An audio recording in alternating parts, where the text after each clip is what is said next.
Hotep, my name is Ora Hoax, and I'm part of the Riverside EBAN collaborative team, and I'm a community partner member. And in our beginning, we looked at how best could we engage the Somali patients in coming into education sessions and to help them to understand their diabetes. One of the things that came out was physical activity, because they walked to the market each day, probably about 6 miles, and then walked back home, and all of their meals were primarily from fruits and vegetables, and which were enriched with nutrition.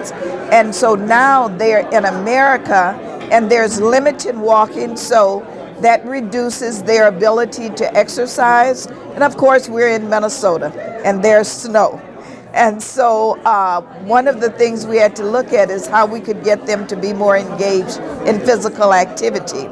Then the other thing was the reduction of the carbohydrates. And so with the Somali team members, they gave us suggestions of what we could do.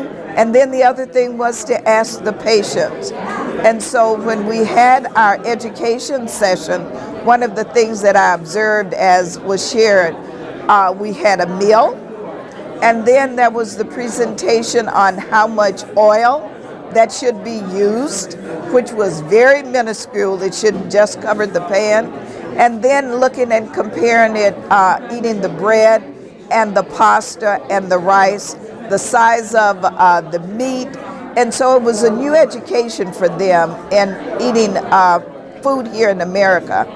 Then the other thing was that each of the patients had an opportunity to share and to respond to what was presented to them by the nutrition educator. And then while they were there, they got their blood pressure checked, they got their weight checked. So it was a good idea of having the education session and then having all of those screening measures taken at one time.